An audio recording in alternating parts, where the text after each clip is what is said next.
Steve, please go ahead. All right. Yeah. Thank you for everyone for joining. Back to, I guess, the review of the specification. What we'll do today is, because Matt is not here. Matt just joined. Almost. Sorry. Oh, did he? Mark? Sorry, I was on the SCVS call with Mark, who kept me overtime. Sorry. Oh, okay. Do you remember where we left off on formulation, Matt? No, I Okay. All right. Let's vacation. All right. So let's. What I was planning to do is just cover the stuff for CDXA, and then we can come back to formulation, because I think we're at that, all those repeating things between workflows and tasks. We're somewhere in there. So we need to figure out comment, Steve, just to want to make sure everybody's okay with the previous meetings. If you want to just show that for one instant and just so everybody can have a quick look. If there's no opposition, then you approve the meetings of the past and the attendees. Thank you. Yeah. So these are the. I'll just say, I'll just say, so keep going. Sorry. Yeah. So these are the minutes. Again, thank you. Thank you, for creating the minutes. Any objection to what was written previously?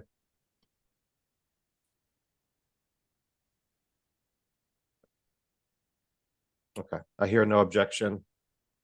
Back to the agenda. Let's see. I'll just say, Steve, if we can recover that pointer, I'm happy to continue on and close out. Just in case I'm not here next week. Oh, okay. You're not going to be here next week? I don't know. All right. You want to quickly look it up? I'm going to just do a real quick announcement.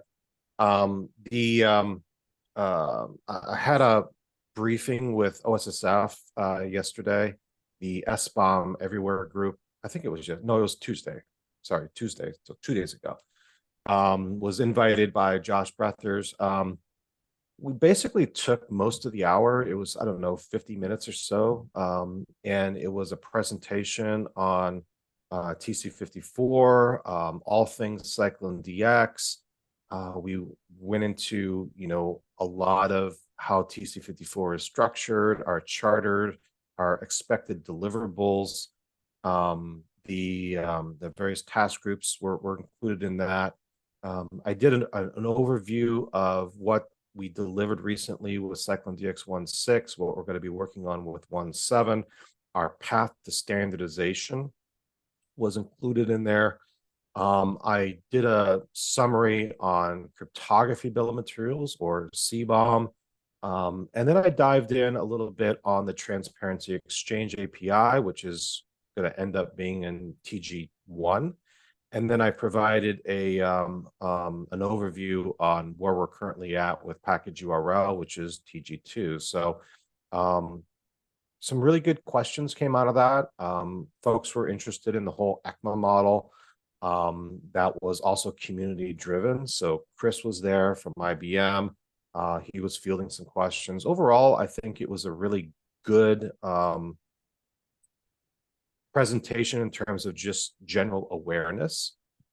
There's so many different silos of different things that are happening within the software supply chain space that I thought it was great for them to kind of reach out and kind of invite us to kind of share what it is that we're working on. Right. And Steve, could you where was it again? I missed. It was the OSSF SBOM Everywhere group. OSS, like OpenSSF?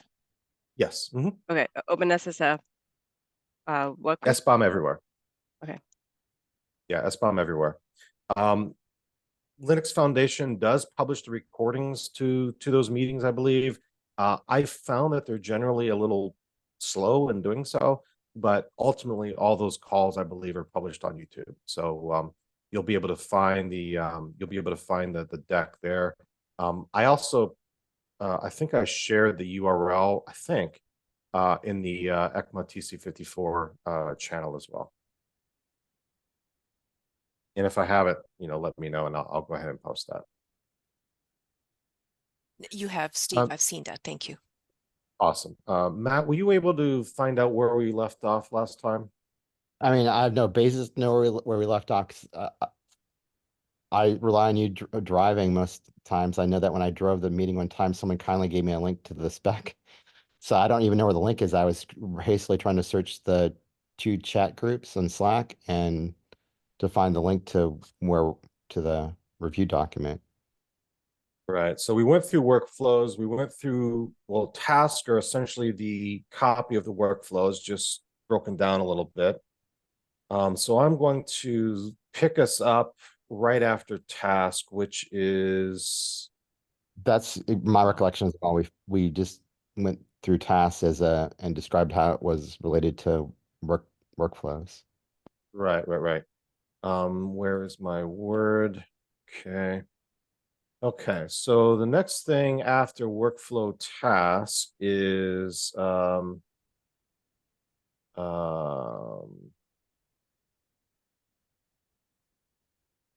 okay, we've got, oh, that's part of task still. This is still part of task. I thought I was at the end of task, maybe not.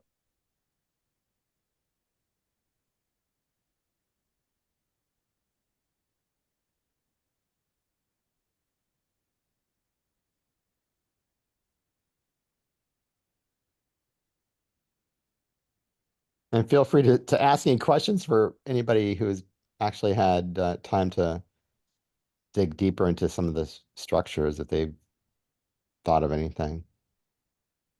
There is some documentation things I'm gonna have to work with you on, Matt. I noticed some fields that are just missing documentation.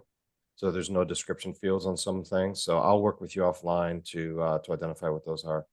Sure. I thought I'd close most of those gaps, but we'll see. Yeah. There's just a handful, so it's not a lot. Okay. And this formulation stuff is huge. Well, again, Uh, I endeavored to reuse lots of Yeah. things that existed, and over 1.5 and 1.6, we made a lot of the underlying stuff like external references more robust Yep. to suit the needs of formulation, other spec variants, other bomb variants, I should say. Yeah. So yeah. So workflows, properties. So these are the name value pairs. And then formulation. Oh, right. Each formula has its own properties. Yeah. So we're outside of workflow. So each formula has its own set of properties. And oh, I guess we finished formulation then. Great. Fantastic. Okay. All right. Well, that answers that question. All right, on to declarations then. Declarations was new as of 1.6. It's a way that we are currently capturing the standards. There's going to be other uses for this in future versions of the spec. In fact, 1.7 is going to put some new stuff into declarations. But declarations is a top level element. And it's, like I said, it's a way that we kind of describe certain things. So in this particular case, we are declaring different types of objects, right? So this all relates to attestation. So being able to create a standard, and the standard and the standards are we're going to get to that in a little bit, but the standards are represented in another top level element called definitions. The declarations are things essentially that we're asserting, right? So these are the attestations, the claims, the evidence, all these types of things that we can assert.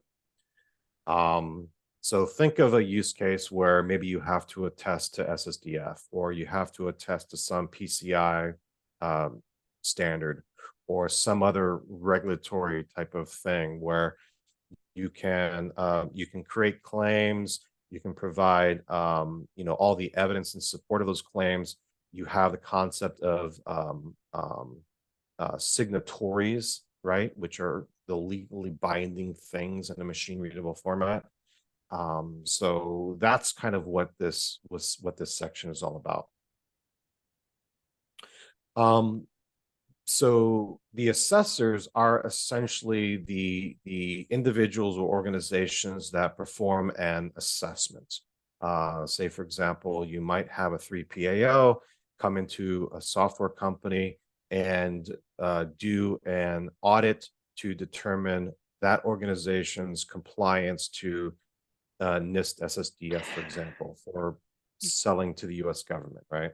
So those are the assessors. The assessors can be self as well. There's no reason why you can't self-assess, but this is kind of the place for that. So each assessor has a bomb ref, an indication whether or not it's a third party or not.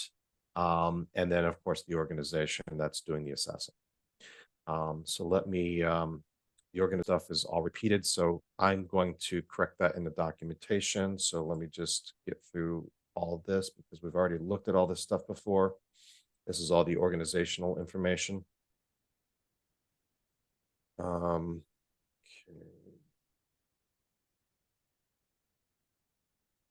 I went too far.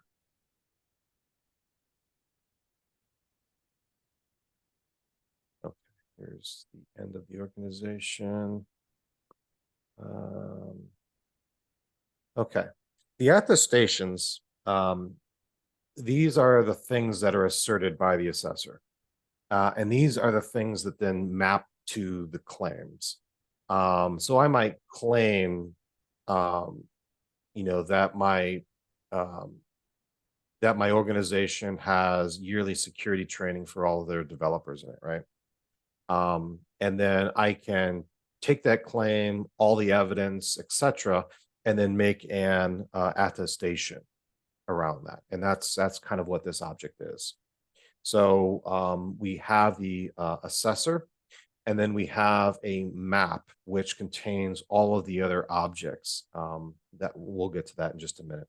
And then the attestation as a whole can then be signed. The map contains, the requirement that we are attesting to, and then it contains the one or more claims that that kind of say that we are meeting this requirement. We have counterclaims, right? The concept of well, maybe I'm only 80% done in terms of my yearly security training for developers, right? So I might have a counterclaim which says, well, I have this group over here, this other business unit that, they're not, right? They currently have optional security training. It's not required. The conformance, that allows me to say, well, it's not a black or white thing, right? It's not yes or no. It's not binary. I might be 80% of the way there, right? Like the example with yearly security training. Maybe 4 out of the 5 business units are doing yearly security training, mandatory. And maybe I have another business unit that is not. So in that case, I might be, 80% done with my conformance, right? And then I also have independent confidence. So if I'm confident that I am only 80% there, well then, I can say that. The claims, counterclaims, let's see, let's go into what they look like. Oh, I guess that's the next part. The conformance. So the conformance is basically a score from 0 to 1. It is a decimal. So I can go, if I'm absolutely not doing anything, right, I can say my conformance is 0. If I'm halfway there, I can point, 0.5, for example. Or in the case that we were talking about with the yearly security training, I can say I'm 0.8% of the way there, right? I can provide a rationale, and I can also provide, 0 or more mitigation strategies. This is all evidence. Ultimately, a lot of this stuff comes down to evidence, and we're going to go through evidence in a little bit. The mitigation strategies are simple, right? If I'm 80% of the way there, what am I going to do? What is my plan? When do I expect it to be done to get to that other 20%, right? Am I going to do anything about it? Am I going to take maybe the next quarter, the next year, the next 2 years? What does that mitigation strategy look like? Well, here's a place to document it. Let's see, rationale, mitigation strategies. Okay, confidence. Again, this is also a score. So if I'm 100% confident that I am 80% of the way there, well, I can just put a 1 there, right? If I am, for whatever reason, a little less confident, maybe I have some business units that I don't have complete visibility into. So I might want to be a little bit less confident with this particular score, right? So this kind of gives organizations a way to do that, as well as provide a rationale on why their confidence is the way it is. We have signatures throughout this part of the specification.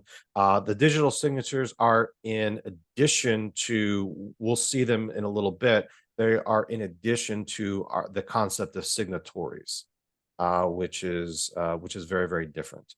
By the way, all places in the documentation that have a signature now have this exact same definition. So every place that we've previously looked at now uses this.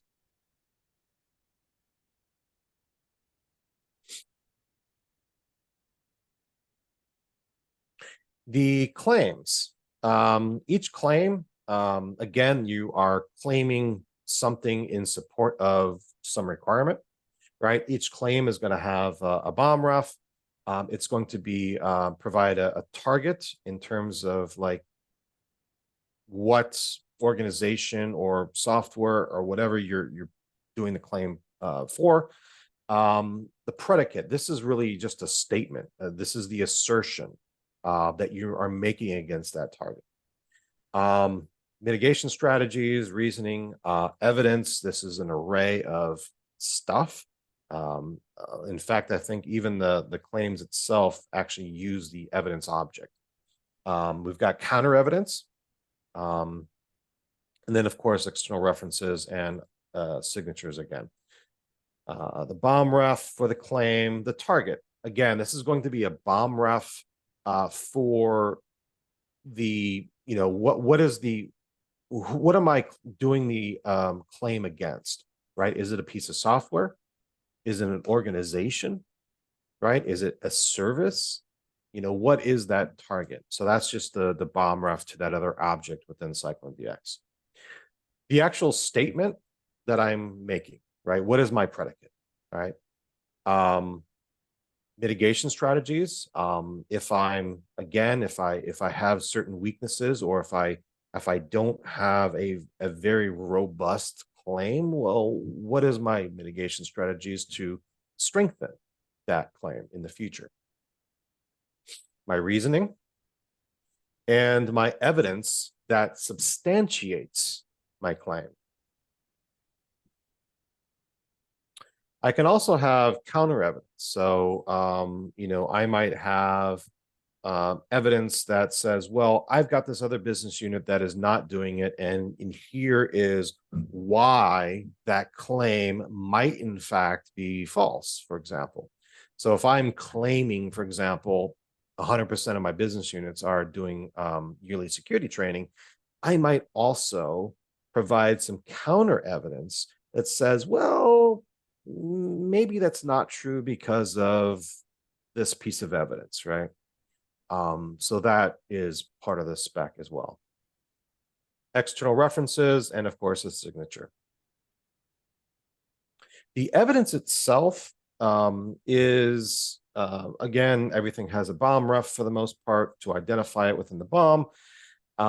It has a name, right? This is the name of the item in the CycloneDX property taxonomy. It has a description.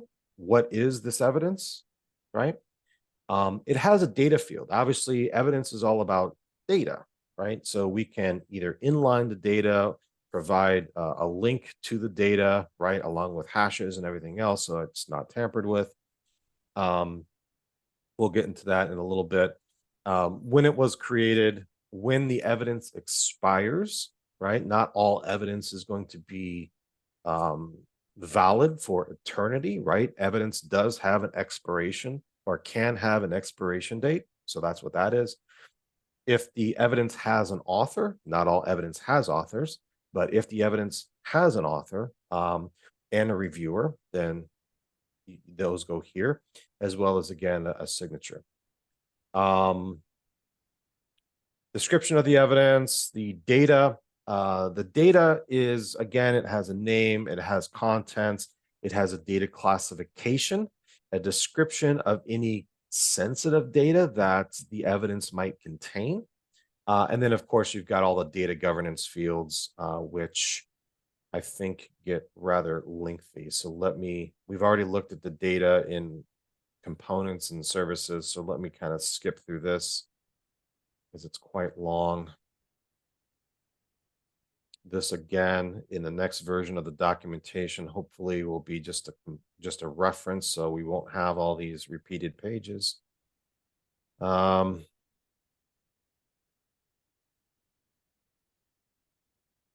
Okay. Created and expired. These are just timestamps for the evidence, when the evidence was created, when that evidence expires, who the author of the evidence is, and that's an individual, who the reviewer of the evidence is. Let's see, signature, targets.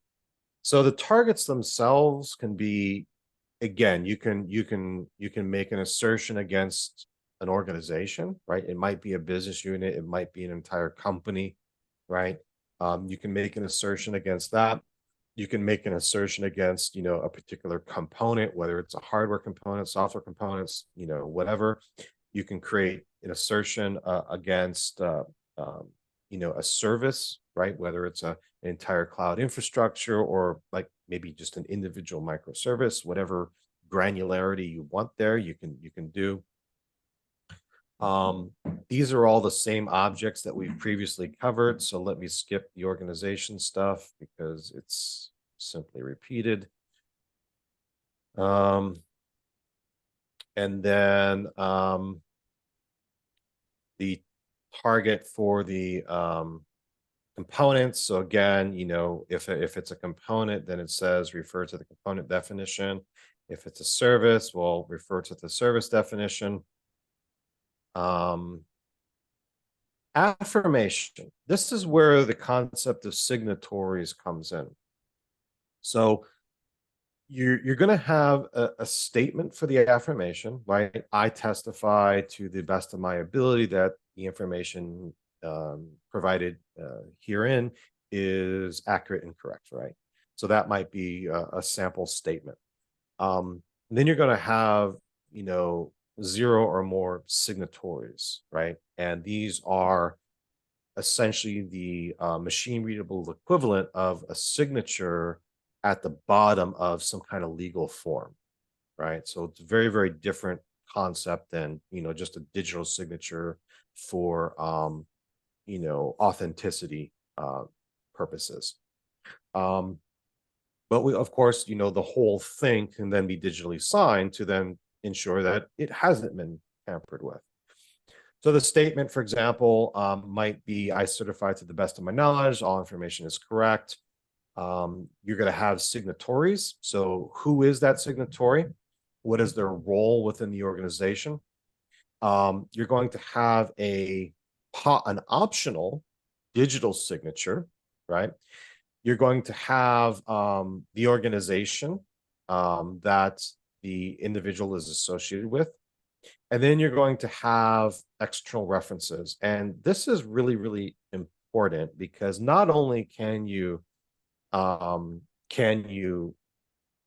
sign, not only can you sign with a digital signature, but there is an external reference type specific for electronic signatures.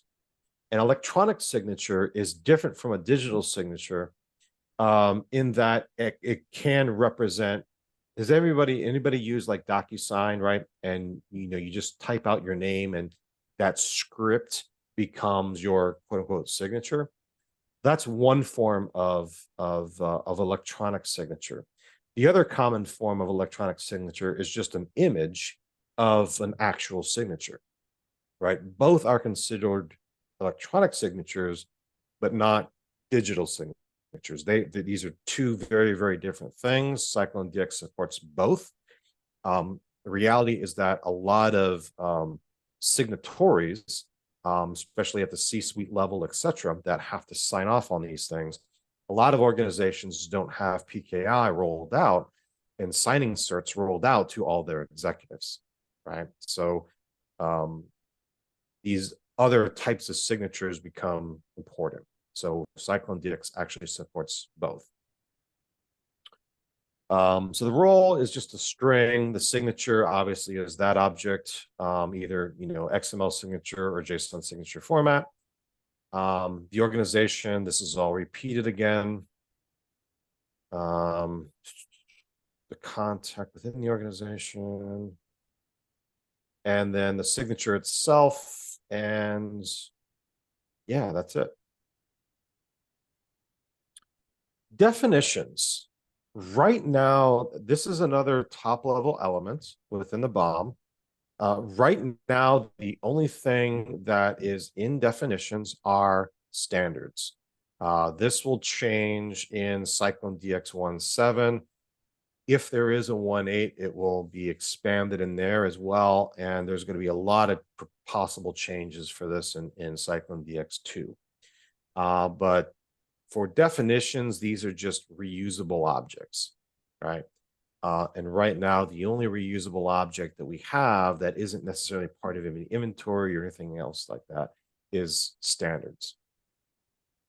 So standards are basically just a way to represent any kind of regulation or any kind of best practice, maturity model, or if you have, company-specific standards, right? You can describe them in a machine-readable format using CycloneDX. So each standard itself is going to have an identifier, a name, a version of that standard, description, owner, and then, of course, all of the requirements that comprise that standard. The standard itself can have different levels of maturity, right? So different requirements within that standard might be associated to different levels. Again, external references throughout, and of course, digital signatures. It should be noted how that this is currently being used. We actually have several standards already available in CycloneDX. Today, we've got NIST SSDF, the entirety of SSDF. We've got CIS's version of SSDF, which is a subset. We've got multiple OWASP standards represented in this format today, including ASVS, MASVS, SCVS. We are currently working on the OWASP SAM, which is a maturity model. We've got BSIM represented in CycloneDX today. And we've got, I think, one or two of the PCI Security Standards Council standards represented in CycloneDX as well, with the intent of eventually supporting all of PCI standards in CycloneDX format. So this is already being used. Lots of standards already represented in CycloneDX today.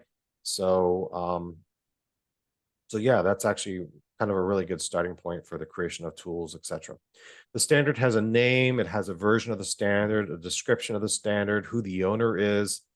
And then this is the meat of the standard itself. What are all the requirements that are part of that standard? Each requirement has an optional BOM ref and a unique identifier that is specific to that, to that requirement. A title, text, descriptions. In many standards, you not only have the text of the standard itself, but you might have a lot of other kind of supplementary type of text that isn't part of the requirement itself, but is supported text, essentially. SSDF, for example, does this, where they have the actual text of the standard, and then they provide a bunch of examples of what they mean, right? Lots of PCI standards have something very, very similar. They'll provide examples of what is meant by that particular requirement. So that's what the descriptions are. OpenCRE is an OWASP project. CRE is the Common Requirements Enumeration. This is a really, really interesting project in that it essentially takes a standard, and then it takes a standard and then decomposes that standard into various subjects. And then it maps those subjects to other standards. So you can theoretically do mappings from one standard, one requirement in one standard to another requirement in another standard without actually doing the mapping directly. It's a brilliant idea. It's an OWASP project. And each requirement can basically have its own CRE. And by doing so, you know, I might provide the CRE for some SSDF requirement. But because I'm providing the CRE, the person on the receiving end of that standard can now look up that CRE and know that, hey, this requirement actually maps over to BSEM and ASVS and all these other standards as well. So they'll have that mapping. Standards and requirements usually have some kind of hierarchy. So that's what the parent is. So if I've got a parent-child relationship, I can specify the parent. We don't specify children. We only specify the parents. And by doing so, you can have kind of this unlimited hierarchy relationship. Properties and external references are supported as well. Let's see, let's get into the actual CRE. So here's what a CRE looks like. So it basically is just this. So we're just looking for this particular pattern. This would be an example of a valid CRE, for example. Let's see. This is the parent. So this is the BOM ref to the parent. Requirement, properties. Let's see, external references, levels. So different standards may optionally have different levels. Usually levels are a sign of either maturity or complexity, typically. So what you can do is essentially identify the levels, right? So you can describe what the levels are. The level can have an identifier, it can have its own title, description, and then all of the requirements that are then associated to that level. And by doing it this way, you can have a requirement be associated to multiple levels, right? So I might have a really, really hard requirement to achieve, and that requirement might only be in like level 3 of something, right? Or I might have an easy requirement that should be applicable to all levels, right? Level 1, 2, and 3. So that's kind of how CycloneDX does that. Let's see, requirements, external references. We can then digitally sign the standard so that when we distribute that standard out to the world, right, we know that it hasn't been tampered with. Wow, I think we're almost at the end. This is amazing.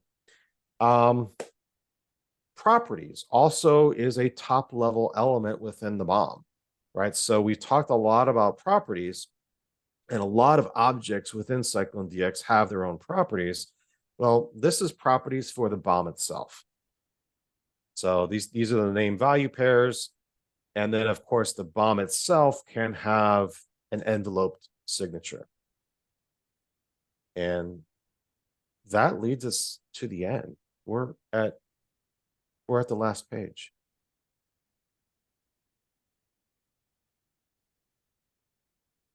God, I feel it feels weird that we're done.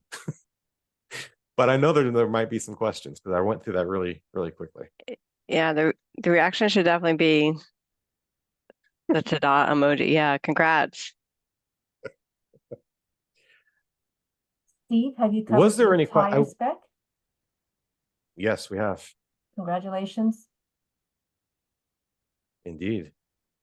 Indeed. That was a lot of talking. But no, thank you, Matt, for working on the formulation. You know it more than I do for sure. I'll work with you offline for some of the things that I think are missing. There are over 100 parts in the spec where we've got an undefined. So I'm going to be going through those. There has been a lot of corrections. Jan has been keeping a canvas in Slack on all the things that we identified as issues in the spec as we were going through it.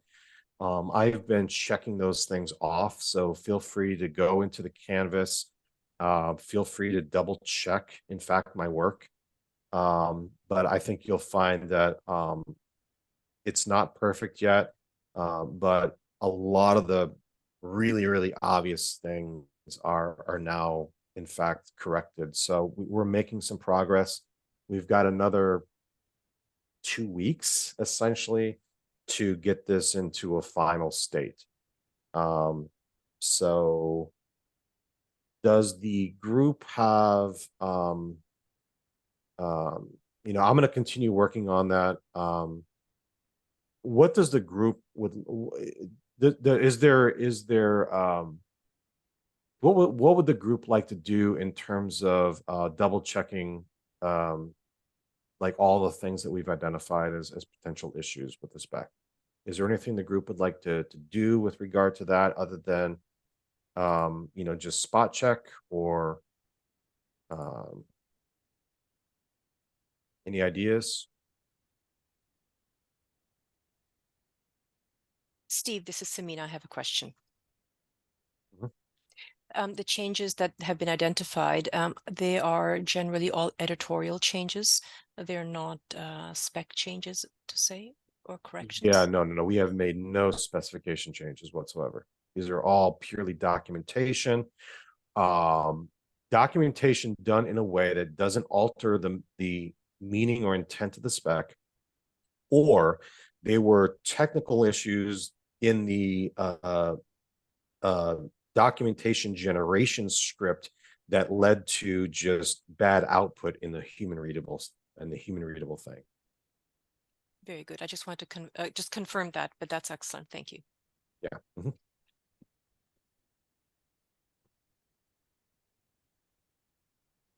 Spot checking sounds fine to me. Are there like other mechanisms beyond that? I'm afraid I have no imagination on that topic. Yeah.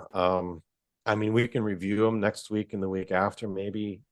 If there is appetite for that, I certainly have no objection to that.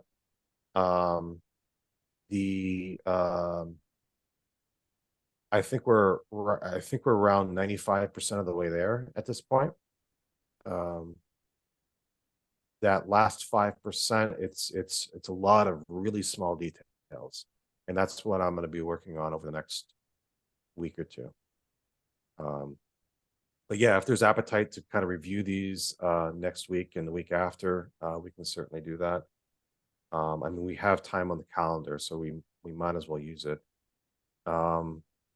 Are there topics or like things we could do that would be like most helpful to you and what I love to call the last 80%, which is this like all the little nits? Yeah. I did just as a before I get back to that, I guess one of the statements from Jan, I don't know where it was made, in what context, but it's essentially was, how do you generate the documentation, right? And I myself didn't know. I I know what I do. I don't know how it all worked. And the reason why I didn't know how it worked is it kind of morphed organically, because I was using essentially a very, very similar technique that dates back to some of the SCVS work. We reused some of that on the CycloneDX authoritative guides. And then we reused that work for a lot of the Ecma stuff. Now, the Ecma stuff also added on the JSON schema parsing thing, right? Which is all brand new. But all the how do you create a Word document and all that sort of underlying infrastructure, and I actually didn't know how it all worked. So even though it's working on my personal machine. So what I did over the weekend is I kind of reverse engineered how that all worked. And I ended up creating a Docker file that essentially replicates the environment on my Mac, that replicates the environment necessary to create this documentation. And that is all checked in. We have a private repo. There's no reason for this repo to be public. It's not going to be useful for anyone outside of this core group. But we have a private repo in the TC54 GitHub organization that replicates this Word document that you're seeing today, right? So the bus factor is gone, right? And we know how to set up an environment to do this in the future. So all that work is done. So I just kind of wanted to let everyone know about that. If folks want to go through the documentation and one thing I think that would help is I do have an Ecma branch for CycloneDX. So within CycloneDX organization, let me do a new share here.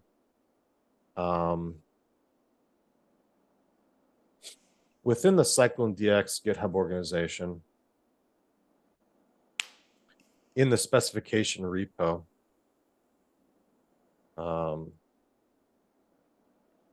I have a 1.6 Ecma branch.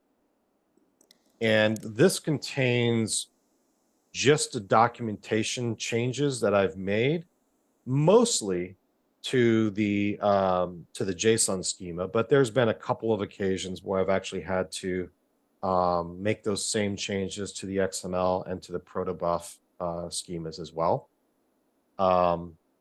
Usually for clarifying statements or missing statements. But most of the changes have been in the JSON schema itself. So for things that are missing documentation, if you want to help, it would certainly help by, going in there and doing some pull request for the 1.6 Ecma branch, right? So if that's something that the group wants to help me with, that would certainly help. I'm very happy to help with that. Awesome. Awesome. As I mentioned, there's some stuff with formulation. I was experimenting with ChatGPT last night, in fact, and I got it to the point where I could ask ChatGPT to analyze the schema, the JSON schema, and return all properties that do not have a description. And it did it. Oh yeah. So, it was really, really helpful. So, so if you'd like to help and kind of go through that with me, work with me on that, that would be really, really helpful. Totally. We could potentially take the snippet that ChatGPT ended up giving you and just turn it into a little CLI tool for you. So you just can use it on any specification. I didn't even ask it to generate the code for me, but yeah, you're right. We could then ask it to generate the code and so that we can run it. Right, exactly. What I was thinking, this is not going to help me for 1.6, I actually run pretty much everything through Grammarly in terms of descriptions and whatnot. But one thing that I was thinking for future versions of the spec is one, require a title and description for any property on PR, right? We'll actually have a check on that. The other thing I was thinking is actually run this through Grammarly and provide at least warnings on any kind of findings, right? So if folks want to work with me on that, post, 1.6 post Ecma standardization, right? That would be really, really helpful. I'd be shocked if someone hasn't written like a GitHub action for Grammarly. I just did a naive search and I actually don't see one, but yeah, that sounds interesting, and like we could make it useful there. Yeah, absolutely. Absolutely. I know Grammarly has made some changes to their API, so I don't know how feasible it's going to be, but I would love to investigate it. I basically live on Grammarly. I always have a tab open because I am That makes a lot of not sense. the best. Steve, do you want to set a deadline on when you feel this document will be in an ECMA format? And I was going to suggest like the 16th to 17th of June. And then here at the ECMA office, we do also a sanity check. Okay, awesome. How does that date sound? The 16th, 17th, is that doable? That's 10 days? Yeah, Sure. it's I think about. that's doable. Okay, that's great. I think that's doable. So if folks want to chip in and help within the next 10 days to get us over that finish line, that would be really, really helpful. What was that date again? The 16th? 16th or 17th of June. The one thing I think that Ecma can help with, again, this is automatically generated, right? So obviously we've got 400 and some odd pages. I don't know what the final thing is going to be, but it's hundreds of pages. The one thing that I know will need to be done, and it might take a day or two to do it, is optimize some of the new page things, right? So because it's automatically generated, there's some parts in the document where things are a new page when it just doesn't make sense to be a new page, right? Because it's like cut off in the middle of something. You know what I mean? So that's certainly just a cleanup exercise. It shouldn't take too long, but I know that's one thing that will need to be done. And we can do that. We can support you in that. So when we get it on that date, you give it to us in a Word format, then we can look through that before. So yes. Yeah, awesome. Very good.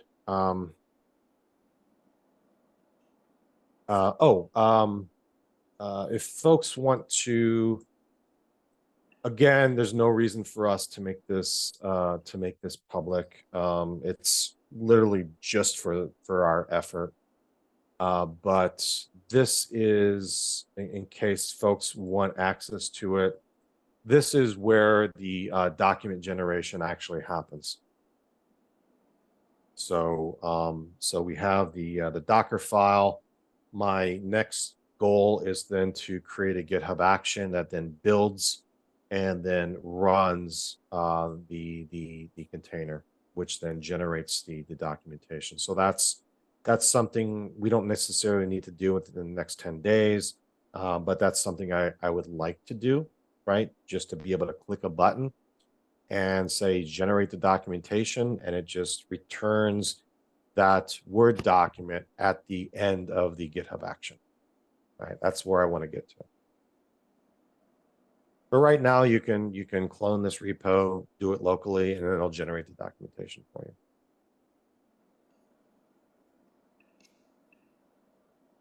you. Instructions are here.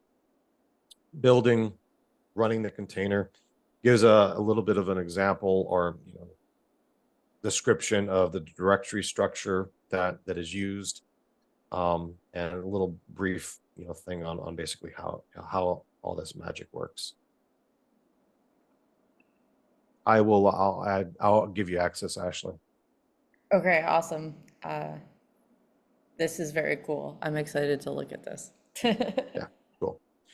It's I think it's a unique approach because I don't know any other standard that, you know, because we're starting off with an actual implementation of the standard, and because we literally have hundreds of test cases, in a sense, the human readable version of our standard is in fact then unit tested, which is really, really interesting. I don't know of any standard that actually can make that claim.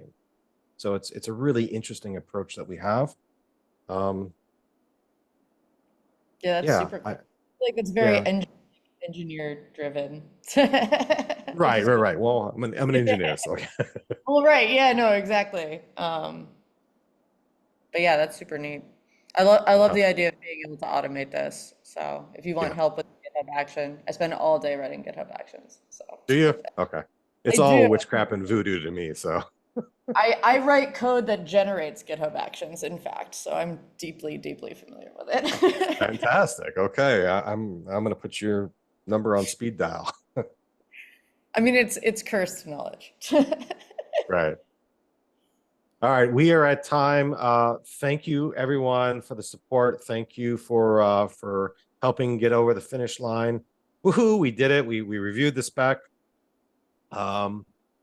So next is the next 10 days are kind of critical for us. So thank you everyone for attending, and ping me on Slack for kind of next steps, and we can kind of figure out like what that next 10 days is going to look like. Yeah, congratulations to everybody. Do you want to hold a meeting next week as we normally have and do any final sanity checks, Chris? Absolutely. Steve, Absolutely. sorry. Perfect. Yeah. So yeah, congratulations to everybody. A lot of work. Congrats. And you've been very focused. Thank you. Yeah. Thanks everyone. Have a Thanks, great rest Al. of your day. I'll post a video shortly. Thank you. Thank you. Cheers.